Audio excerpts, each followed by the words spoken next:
我吃了整整3年的避子药，终于生下来了一个女儿。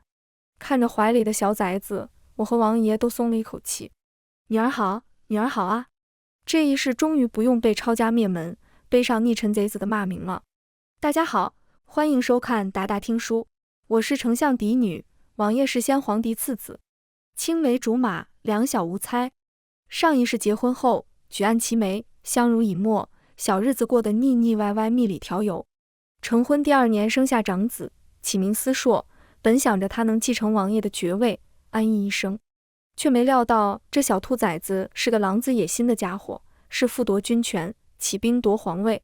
战火四起，百姓民不聊生，而我萧家与王府成了百姓口中的叛臣贼子。父亲、叔伯、兄弟因拥护皇帝而被坑杀，从小一同长大的皇帝哥哥死于乱箭之下。听着天牢外传来的钟声，我知道狼崽子造反成功，登基为皇，而我从王妃变成了太后。母后，儿子接您回宫安享晚年。滚！我不知道思硕哪来的脸皮唤我一声母后。呵，叫您一声母后，便是给您脸面了。我不过是借着你的肚子爬出来，这天下本该是我的。思硕的眼睛里满是恨意。你到底是谁？我突然觉得浑身发冷。我与王爷教出的孩儿，怎么会是一条养不熟的白眼狼？萧云兰，你忘了，我是你的太子哥哥啊！太子死时我才12岁，母亲带我去皇宫参加宴席，我在花园里迷了路，不小心撞破了太子正在非礼一名宫妃。太子将我丢入了莲花池，好在王爷路过，拼了命将我救上来，自此留下了咳疾。此事闹开，太子被废，圈禁1年后就暴毙而亡。皇位本该是我的东西，只不过染指了一个女人，若不是你乱跑，又有谁会发现？原来如此，原来如此。我与王爷养了18年的孩子早被夺了舍。思硕恨我，自然不会一杯毒酒给我一个痛快。他拿着绳子，亲手勒住了我的脖颈。元朔1年，新帝登基，太后薨逝。救命！我从床上惊起，捂住脖子，窒息感如影随形，却发现自己已不在肮脏的天牢，而是在温软的床榻，身边是已接近10余年未曾再见的王爷。王爷此刻也醒了，看着我，目光沉沉。王爷是不是做噩梦了？我试探着问。王爷点头。是不是梦到了个狼崽子？我又问。王爷这次不点头了，伸手抱紧了我。我将思硕的话告诉王爷，2个选择摆在我与王爷面前，要么重蹈覆辙，要么断子绝孙。其实也不是毫无办法。宫廷有一汤药，可以避子，让所诞下的孩儿为女婴。我就不相信了，那狗屁太子能接受自己夺个女儿身？我喝了3年的避子汤，终于诞下了一个女婴。王爷看着怀里皱皱巴巴的小婴儿，乐呵得像个傻子。王府上上下下都不能理解王爷的想法，母亲还专门递来书信，提点我膝下有空。虽与王爷青梅竹马有儿时情谊在，却也还需有个儿子，才能站住脚跟，后半辈子无忧。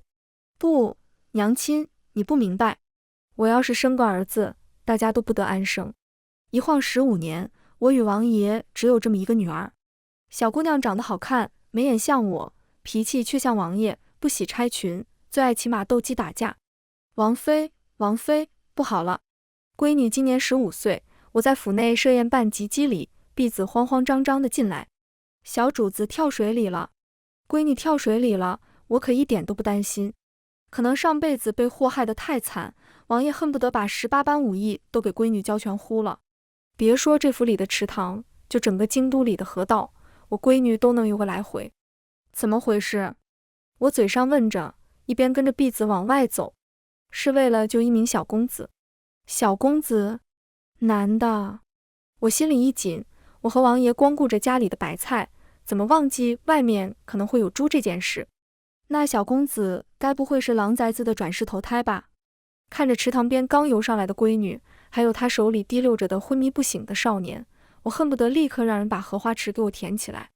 娘亲，闺女的声音清清脆脆的，任由我给她披上衣物。怎么自己跳下去，又不是仆从死光了？我没有自己跳下去。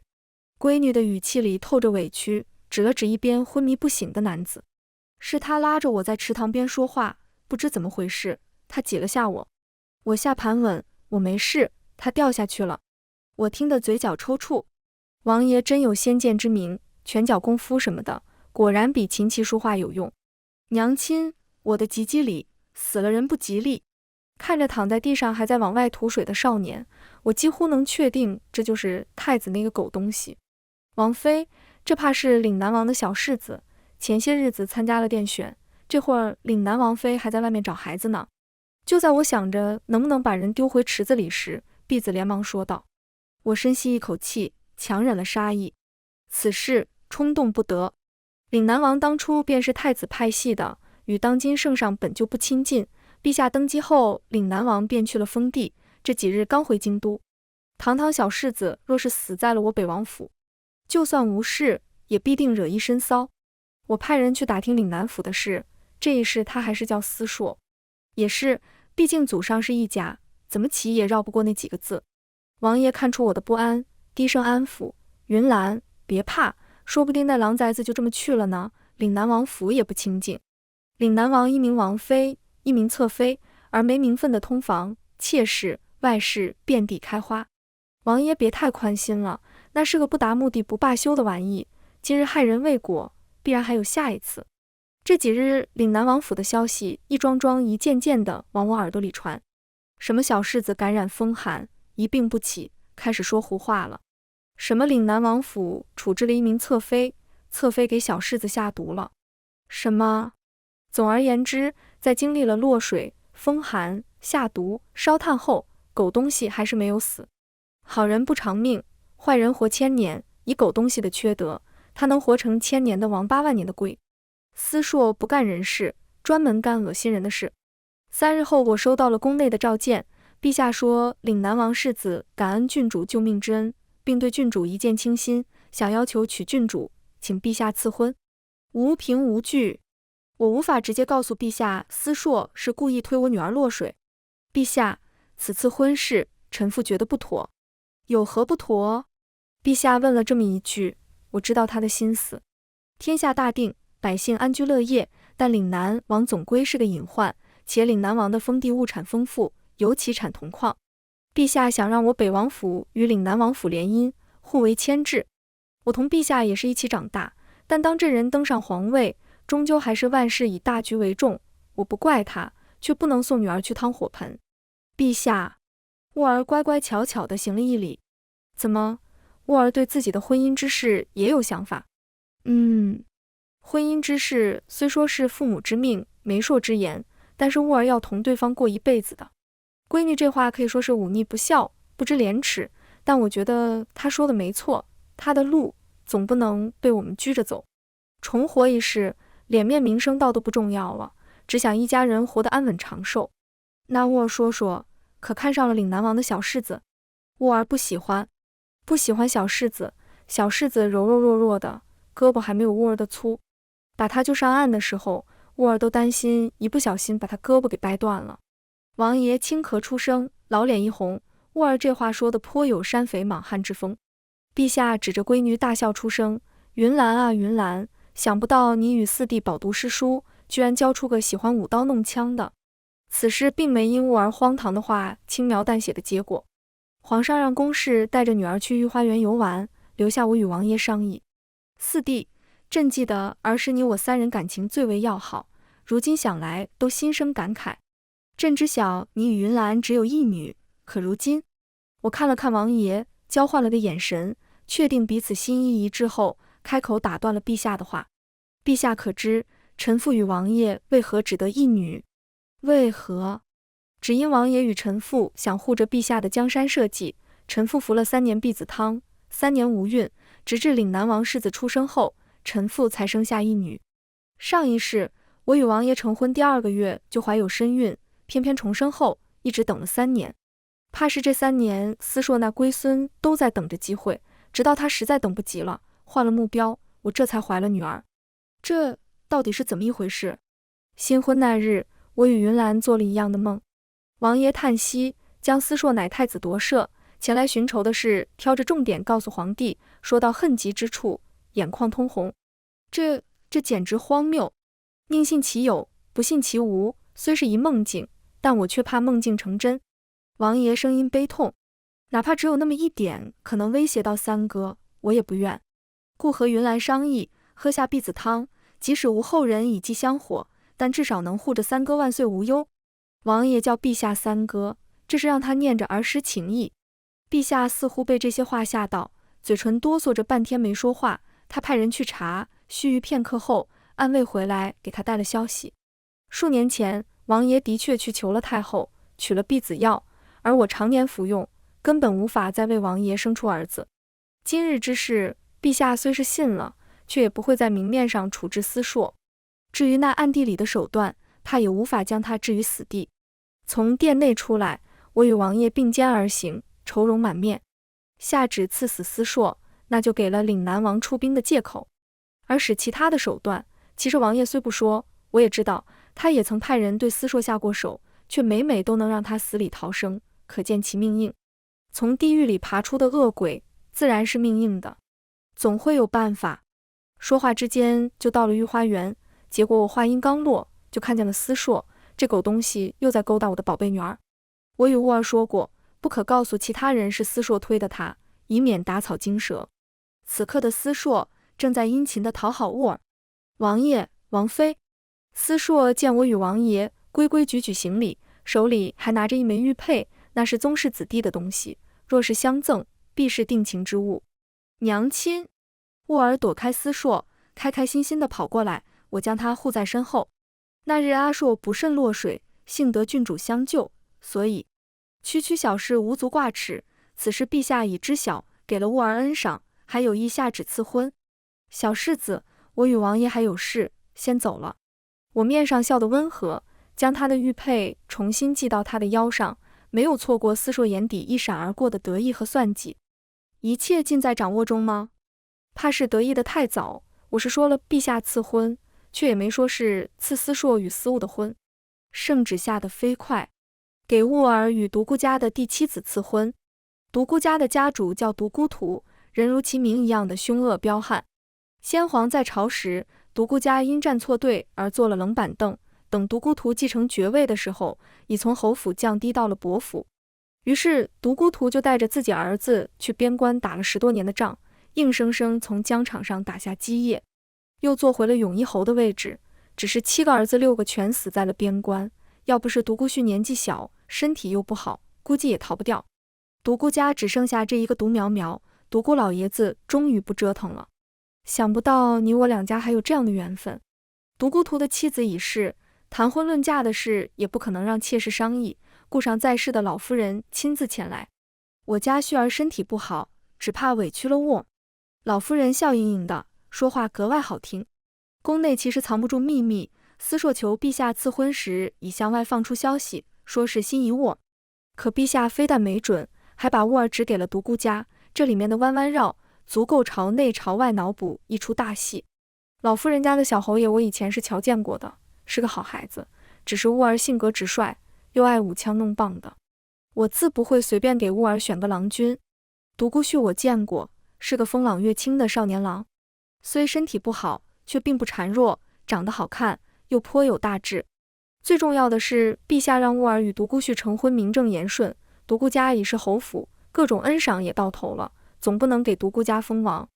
独孤旭身体不好，独孤图就怕这小子一命呜呼断了香火。6个儿子都搭进去了，现在倒是着急。此时赐婚，既是大大的恩赐，又解了我们的燃眉之急，顺带着还能把独孤图手里的兵权收回来。一弹3鸟，舞枪弄棒的好啊！旭儿成日里要死不活，我看他就是该多动动，有沃儿在，也能拉着他练练拳脚。王爷和独孤图进屋，说话的正是独孤图，身后跟着个小少年，是独孤旭。什么叫做要死不活的？这是说自己儿子的话吗？还让沃儿拉着旭儿练拳脚，你怕不是连2个孩子都不放过，想带去战场帮你建功立业吧？老夫人也是彪悍的性格，骂起独孤图中气十足。我笑了笑，偏头去看藏在屏风后往外瞧的女儿。婚姻大事，还是要让乌儿过目了才行。小丫头也不怕羞，偷偷给我比划了一个手势，我知道这是看上独孤旭了。王妃，过几日老身在家里摆花会，不如王妃带着郡主过去瞧瞧。老夫人笑盈盈的邀请。她见过乌儿，但也想着让两个年轻人见见面，不至于盲婚哑嫁。我略微沉思，却是拒绝了。老夫人，花会怕是去不成了。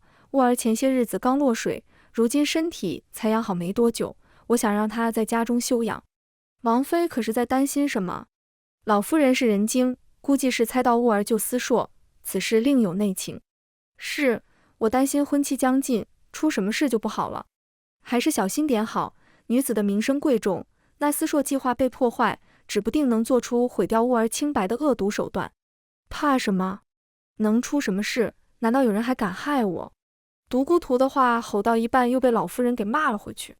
王妃，倒是独孤旭朝着我行了一礼，感激王妃愿将郡主许配给我，独孤旭必用生命护郡主周全。你可曾见过乌儿？我有些奇怪。那日岭南世子落水，我曾远远地瞧见了。我诧异，既是瞧见，那便知道思硕想害乌儿了。即使这样，也愿娶乌儿，不怕惹上麻烦，可见独孤旭的确是好的。我心头一软，拉着他起身，笑着拍了拍独孤旭的肩膀。好，好孩子。果不其然，独孤家出事了。说是独孤家的姑娘上山进香时不小心遇了土匪，好在那日我说与老夫人的话，老夫人放在了心上，派多人跟着自家孙女，甚至还在她身边放了2个会拳脚的婢女，这才逃过一劫。光天化日，京都皇城底下哪来的山匪？还藏在佛山之中，他们平日里打劫和尚还是打劫尼姑？分明就是思硕那个混账安排的。王爷听的也是一阵阵后怕，只有终生做贼的，没有终日防贼的。思硕就是那阴沟里的臭虫，腐草里的毒蛇，泥潭里的癞蛤蟆。面对面的杀伤力不强，但总是趁你不注意跳出来恶心你。王爷可听说前些日子北莽来使臣了，一同前往的还有北莽公主。我给王爷倒了一杯茶，垂眸整理着思绪。北莽有意同我朝和亲，只是公主年纪小，陛下无意纳入后宫，但宗室子弟无人愿娶，这是自然的。北莽公主自然不能为妾，但若是一蛮夷女子当王妃，怕是在其余宗室子弟中都抬不起头来。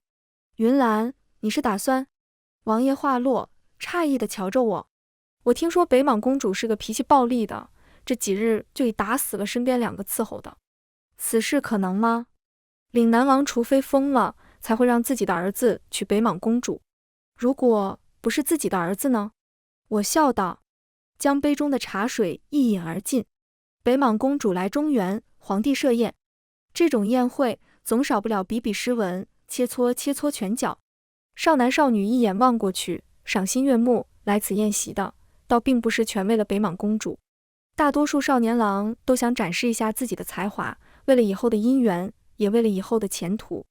我和几位宗室之父聚在一起，留一耳朵听着他们说京都城里的消息，谁与谁家在一亲，谁家的姑娘儿郎品性好。注意力却聚集在不远处，向来性子冷僻的独孤旭登上了比试台，将不少人的视线引了过去。独孤小子这几日倒是活泛许多。身旁的夫人朝着我打去，我略微颔首，没多言。说话之间，已有人上了比试台，身形挺拔，英姿勃勃，正是思硕。独孤旭，早听闻永义侯征战沙场的威名，本世子一向钦佩，特来领教1、2。我太清楚思硕这人，他虽已死过一次，又夺舍而生，却没改掉骨子里的自负。这一世他投身岭南王府，1岁能握笔，3岁能作诗，毫不遮掩自己的天赋，丝毫不明白木秀于林风必摧之的道理。比试台上的2人已动起了拳脚，呼吸之间，独孤旭就被思硕踹倒在地，爬不起来。随行的侍从连忙将独孤旭扶下来，颇为狼狈地离开。好，看台传来一声叫好声，是北莽公主。她生得很好看，明艳的像是一枚骄阳，将恶毒的心肠遮掩得严严实实。王妃，世子年纪还小，比试时拳脚失了轻重，王妃不会介意吧？岭南王妃笑盈盈地看着我，只是这独孤旭的身子也太薄弱了些，拳脚功夫居如此生疏。我可听说，当初陛下问兀儿心意时，兀儿说要许给大将军才行。他在嘲笑我看走了眼，选了独孤旭这个人尽皆知的病秧子。我记得世子今年也17了，何来小医说？18岁还年纪小，怕只能是脑子还没长好。若论起来，独孤旭也与他同龄，以强凌弱，岭南王府果真好教养。岭南王妃的脸色有些不好看，世子是宗室子，独孤旭不过是臣子。听到他的话，我一乐。世子爷对独孤旭下狠手，陛下会怎么想？说不定会觉得世子的做法实则是岭南王授意，试探陛下是否已放下昔年仇怨，愿与其重修兄弟情谊，将此事轻轻接过。王妃慎言，揣测圣意，乃大逆不道。岭南王妃攥在手里的杯盏掉落，清脆的一声摔在地上，她压低声音，看上去格外紧张。比起这个来，王妃还是操心一下自己吧。您可说了，独孤旭不过是臣子，但别忘了，就算是臣子，也是陛下的臣子。难道说岭南王打算谋逆了？我声音不高，面前的女人却已浑身僵硬。岭南王妃的脸色已经不能用难看来形容了，简直是煞白一片。胡言乱语，小心血光之灾。我握着她的手拍了拍，贴心安抚了一句。独孤旭不行了。独孤图哭到了宫中，御医请了一个又一个，但传出的消息皆是独孤旭被司硕那一脚伤了心脉，如今吊着一条命，怕是后半辈子都要捧着药罐子过活。陛下震怒，不仅让司硕在家禁足思过，还将岭南王传入宫中斥责。岭南王回府第2日，府内便传出王妃的死讯，王府非但没有办丧事，还将王妃从族谱上除名，连司硕这个亲子都没为自己母亲辩驳一句。狼崽子就是狼崽子，狼心狗肺的东西。我拿着荷包敲了敲沃儿的脑袋，小丫头学骑马射箭挺快，学女工简直能气死10个女师傅。小荷包上歪歪扭扭的绣着个耗子，我说是耗子，沃儿说是兔子。娘亲在说司硕吗？沃儿躲开，笑出俩小酒窝。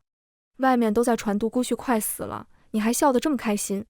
我把荷包丢开，拉着沃儿的手，任由他扑过来圈住我的腰。软乎乎腻在怀里的小姑娘，让我心软得一塌糊涂。看，早就说了，女儿好。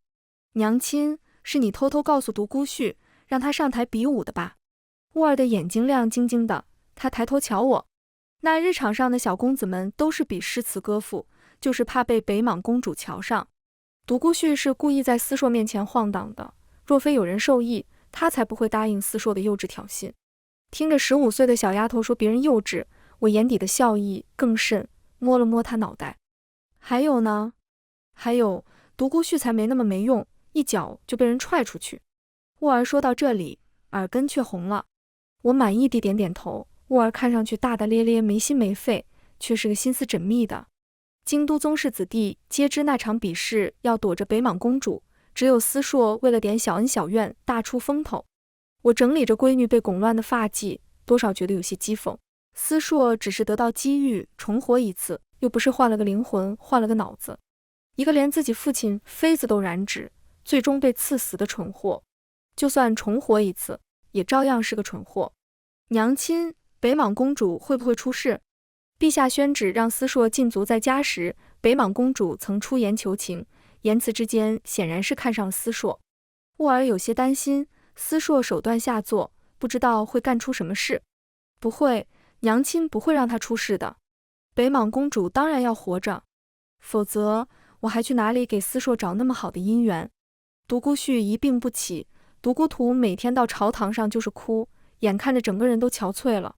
陛下被哭得不忍，朝臣也听得同情，朝堂内外开始议论岭南王世子的心性不好，下手如此歹毒。王妃来了。老夫人看上去精神不太好，唉声叹气，旭儿一病不起，王妃若是有意退婚，我也能理解，过些时日我便让侯爷去王府退亲。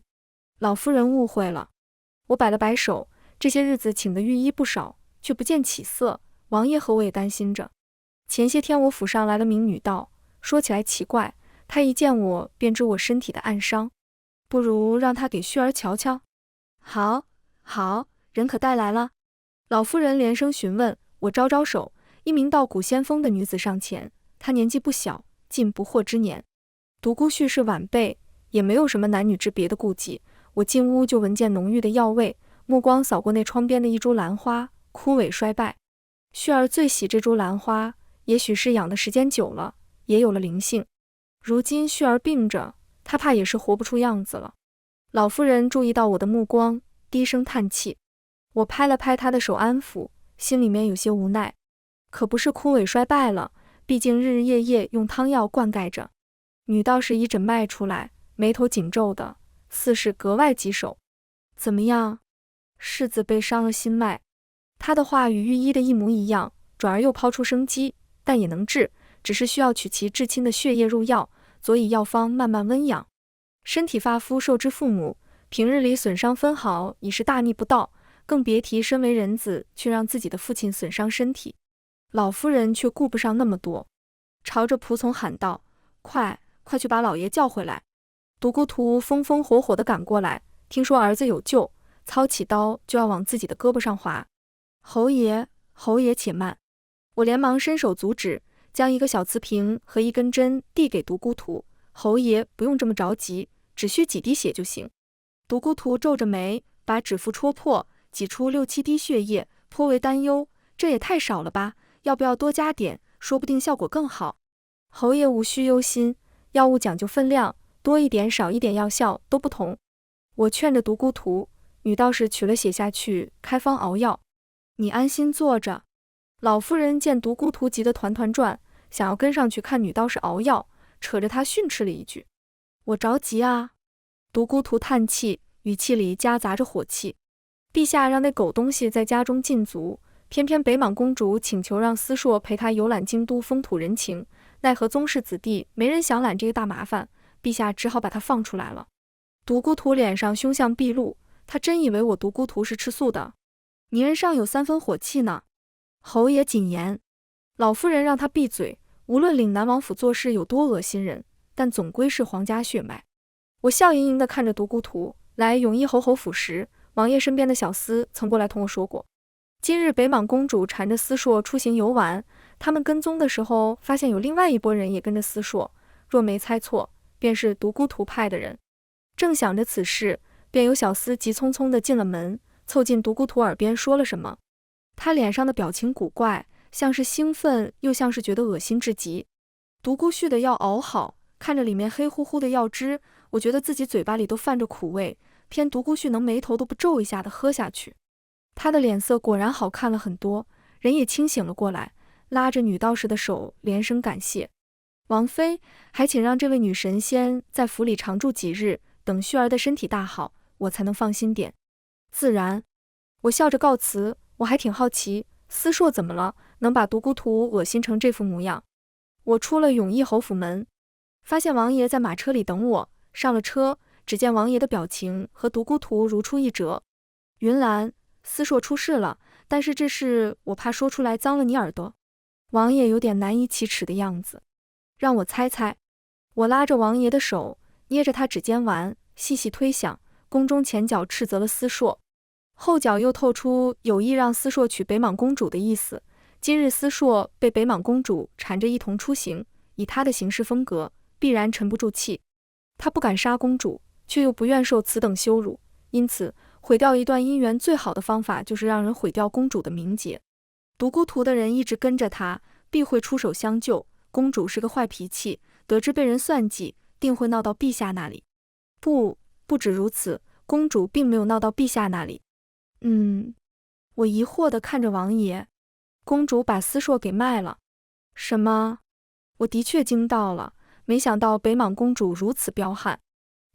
手下的人回来说，他亲眼看见北莽公主将司朔用鞭子抽了一顿，然后迈入了青楼。我眨了眨眼睛，和王爷四目相对，久久无言。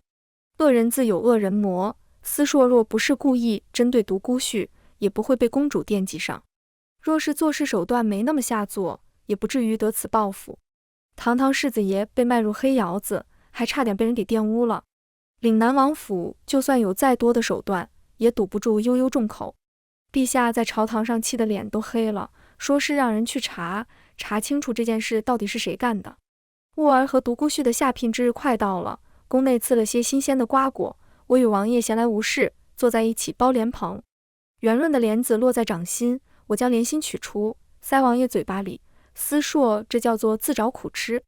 思硕清楚是谁把他丢入那烟匝地的，但他不能说加害北莽公主，这个罪名他担不起。就算不至于赔上性命，至少别再想着继承爵位了。不过如今他的名声比茅厕里的石头还要臭，世子爷的位置怕是早已坐不稳。听说在那暗娼馆里，思硕受了不少罪，留下心理阴影。岭南王府天天鸡飞狗跳的，思硕不让人近身服侍，王爷被苦的五官皱成一团。王妃，王妃！婢女匆匆忙忙地过来，神色惊慌。永义侯老夫人请王妃过去瞧瞧，说是独孤公子出事了。云兰，我起身，却被王爷抓住了手腕。别担心，事情很快就能解决。我伸手用掌心摸了摸王爷的侧脸。王妃，这女道士到底是什么人？为何要害旭儿？我们无论怎么问，她都不说一个字。想到她是王妃带来的人，便没刑讯伺候。室内，老夫人和独孤图都在，旁边的屋子里隐隐约约能听见女人们的哭声，应该是独孤旭的婶子、嫂嫂们。女道士脸色苍白，被人压着跪在中央，说：“到底怎么回事？”独孤图怒目而视，他上一秒还在看思硕的笑话，却不想下一秒就又有人给自己儿子下毒。是有什么难言之隐吗？我看着面前的女道士，询问出声。王妃，我并非受雇于人加害世子，而是什么？药方没错，是血错了。他的声音不大，却震得室内死一般的寂静。写错了？那就是说，独孤旭不是独孤图的儿子。你可知道自己在说什么？老夫人握紧了桌角，手指发颤，带的桌子上的茶盏也在晃。知道，我可以起誓，若是此话有假，我必死后堕入畜道，生生世世不得翻身。他的话说得又快又急，眼底含着泪。独孤图以为他是害怕，我却知道那是恨，彻骨的恨意。整个京都可以说暗流涌动。岭南王府的人在查到底是谁暗算了思硕，永义侯府在查为何养了18年的儿子不是自己的儿子。一来一往，难免都知道了对方家中的丑事。安插在岭南王府的探子来信，说是思硕得知此事后，居然一扫多日的阴霾，面上都带了笑容。瞧瞧，这点消息就能让他眉开眼笑的。我将书信焚烧干净，从王爷手中拿走手帕，擦拭指尖沾上的纸灰。混淆皇室血脉的事，事关重大。你以为这京都里的暗流涌动瞒得住陛下的眼睛？我低笑出声。陛下真的是那种因为北莽公主的几句请求就解了思硕禁足的人。再说如今我朝兵力强盛，反倒北莽俯首称臣，北莽公主又不是非娶不可，不过是思硕向来看不起陛下罢了。既把别人当蠢货，那被算计了也别觉得委屈。王爷叹了一口气，将我圈在怀里，闷闷的没吭声。我知道他为何低落，他向来不喜这些勾心斗角。别的皇子夺嫡时，王爷只想着自己的府邸该种什么样的花。王爷前些日子是不是得了一株不错的兰花？好好养着，等一切安定后送给独孤旭当贺礼吧。我想起独孤旭屋内那惨遭毒手的兰花，轻笑出声。娘亲，3日后，雾儿匆匆忙忙地来找我。娘亲，我听说今日独孤老将军不知为何让人抬着独孤旭去了岭南王府。最奇怪的是，1个时辰后，岭南王与永义侯一同进宫，出来的时候身边带了一名宫内的公公。雾儿着急的厉害，应是一路跑过来的，气都没喘匀，面颊通红。谁和你说的这些事？我不愿让雾儿知道这些污糟事，根本没在他面前议论过这几日京都里的事情。奶娘，娘亲，奶娘和我说这些，是不是别有目的？小丫头还挺机灵。我点了点她脑袋，知道她有目的，你还来问？有些事，左耳朵听就要右耳朵出，就算放在心上了，也不能让别人瞧出来，听明白了没？听明白了，所以，娘亲，到底出什么事了？我直摇头。雾儿这是说着自己知道错了，却一点都不打算改。岭南王早年侍妾众多，岭南王妃入府时，膝下已有了一个庶长子和3个庶女，因此他最重要的事就是以最快的速度诞下嫡子，稳固地位。我让婢女搬来个小板凳，沃儿坐在一边撑着脑袋听故事。可是生男生女是天命，于是王妃让心腹带着银钱买通了一即将生产的妇人。王妃生下的是女孩子，可是这不对啊，独孤旭和司硕都是男子。不，王妃生下的是男孩，却身体虚弱，随时都会夭折，于是便换了农户健壮的孩子。她让心腹将那病歪歪的婴儿处理掉，侍女心中不忍，想将孩子送得远远的。恰遇见落了难在外分娩的永义侯夫人，她帮着夫人生产，但终究还是晚了一步。永义侯夫人生下一死胎后就撒手人寰，于是她便将那孩子放在了永义侯夫人怀中。兀儿听得目瞪口呆，怎么都没想到事情会发展到这种地步。那岂不是独孤旭才是岭南王世子？我没有回答兀儿的问题。这件事别说外人了，怕就连独孤家和岭南王府都没有办法接受。独孤旭醒了，这可以说是铁证如山。我与王爷被陛下召见，进了大殿，只见独孤旭、独孤图与岭南王均在。大病一场的独孤旭看上去瘦得只剩下骨头，憔悴得让人心疼。岭南王眼巴巴地看着独孤旭，独孤旭却不搭理他，只垂着目光一声不吭。也是，司硕的名声毁了，如今又被证明来历不明，比起司硕来，显然独孤旭更闪闪发光。虽然身体弱了点，但能养好啊。何况独孤图已断子绝孙，只剩下这个养了10几年的独孤旭，就算不是亲子也胜似亲子。只要他认回独孤旭，等同于独孤家的军权也有他的一份，简直胡闹。陛下发了好大的火，斥责岭南王妃混淆皇室血脉，余不可及，奈何岭南王妃已暴毙而亡，陛下憋着一肚子火无处可发。岭南王也逃不过挨骂的份，顺便连司硕前些日子闹出的丑事也被陛下再次拎出来骂了一顿。陛下，陛下，臣难过，臣心里难过啊。谁也没料到独孤图居然双膝一跪，不顾颜面的嚎啕大哭起来。倒也能理解，家里就这么一个独苗，差点被司硕一脚给踹死，以为人不行了，结果独孤旭又活了过来。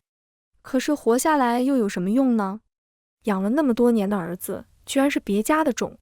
永义侯别难过，以后旭儿是我的儿子，也是你的儿子。捡了大便宜的岭南王伸手去扶独孤图，却被他一把推开。够了，别哭了。就在这时候，陛下终于出声了，他揉着太阳穴，半天之后缓缓开口：此事乃皇家丑闻，不可透露出去，否则天下人将怎么看待皇家？堂堂岭南王世子，被自己的母亲抛弃，狸猫换太子不说，还差点被一个赝品一脚踹死。独孤图，你是否还愿意认独孤旭为儿子？独孤图憋着老泪不吭气，倒是独孤旭先开了口：陛下，臣子只有一个父亲，是独孤图将军。旭儿，岭南王不愿，独孤旭可比他那些庶子品性要好得多。岭南王却不知道，这一切都是他自作自受，司硕怎么会允许有潜在危机威胁自己的位置？因此，还是孩童时，他就给自己母亲下了药，让她再也无法怀孕。王妃一直以为是后院的妾室下的手，便故意养废那些庶子。这一家子都是自私自利的性子。陛下，可否让臣弟说句话？一直默不作声，陪着我看戏的王爷行了一礼。独孤家年少儿郎均战死于沙场，唯一的血脉却又被人换了去。若是此时让独孤旭回归岭南王府，既对独孤家过于残忍，又是将这宗丑闻昭告天下。不如压下此事，对外便说岭南王认独孤旭为义子。就这样办吧。陛下没给岭南王反对的机会，直接敲定，顺带转了话题：那孽子，你打算怎么处理？岭南王心中一惊，不确定陛下是不是知道了司硕算计北莽公主的事，但无论陛下知不知道，司硕也没用了，出了那种事，简直旷古奇闻。司硕行为不检，内德有亏。岭南王一字一句地说，脑子乱糟糟的。他突然想起当日王妃死时，司硕一滴眼泪都没流，该不会司硕早就知道自己并非他的孩子吧？那他是否知道独孤旭才是他真正的儿子？如果司硕知道，那踹向独孤旭的一脚，其实就是想要了独孤旭的命。岭南王越想越害怕，起了一身鸡皮疙瘩。请陛下废了他的世子封号，臣会将他远远地送走。是，送得远远的。说不定司硕下一个想要害的就是他呢。我在一边安静瞧着，一句话都没说，毫无存在感。人心是复杂的，我只是投下了一粒种子，但他们心中的私欲、恐惧、多疑，会滋生着这粒种子疯狂地生长。外界传，岭南王府最近不知倒了什么霉，先是死了王妃，后是世子出事，没想到过了几日，陛下非但没有安抚世子，还下了一道圣旨，将司硕贬为庶民，连司这一姓氏都被废了，以后他只能叫硕。本以为尘埃落定，结果司硕被逐出府的第2日，岭南王被发现死于家中。岭南王府无人主事，陛下派内管前往岭南王府，发现了岭南王的遗书。遗书中写明，有意将新任的义子独孤旭立作世子，100年之后，爵位由独孤旭继承。所以，岭南王妃真的换了孩子吗？我与王爷站在城墙上，看着北莽使臣离京都的一队。没了岭南王府的庇佑，司硕被北莽公主带走了。他不是想娶我的兀儿，然后对兀儿百般折磨吗？也该让他尝一尝这种滋味，省得动不动就干毁人清白的事。的确借了孩子，却没有换。我握着王爷的手，被风吹得有些冷。他做事向来很绝毒辣，确定自己生下的是个健康的男婴，就让侍女去处理抱回来的孩子，连带着把那农户一家全部杀光。那倒是，与农户一家是何关系？他便是被人夺了孩子的母亲，死里逃生，被捡回了道观。若不是司硕为了保全自己，害怕被岭南王妃拖累，杀了自己的母亲，也不至于让王妃的侍女生出兔死狐悲之感，选择与我合作。队伍已经走远，我握着王爷的手，顺着楼梯往下走。在这京都城，我终于能睡一个安稳觉了。不仅是我，王爷与陛下也一样。独孤旭知道你的计划？知道。独孤图也知道。原先不知道，但后来内官去滴血认亲时，给他带了皇帝口谕，所以所有人都知道这是一个局。王爷的语气里满是笑意。我点点头，转头去看他。对，所有人都知道，这一次是我们赢了。因果循环，贪心不足，弑父杀母，这般狼心狗肺、伤天害理的玩意，死了也算我们替天行道。我同老夫人商议，2个孩子年纪尚小，不如先办了婚礼。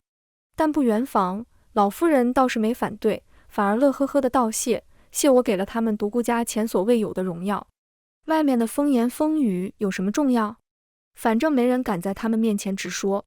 孙子还是自己的孙子，而且还成了小王爷，这可是多少军功都换不来的。独孤旭摇身一变，继承了梁府的爵位，可以说是京都城里最优秀的少年郎。而我的兀儿也是京都城里最开心的小姑娘。大婚那日，我与王爷看着满府的红绸，想起的却是上一世北王府被烈火焚尽的画面。王爷将我拥入怀中，言语中带着感慨：云兰，结束了，一切都结束了。全文完，达达听书，感谢您的观看，每天上新精彩小说，喜欢就订阅吧。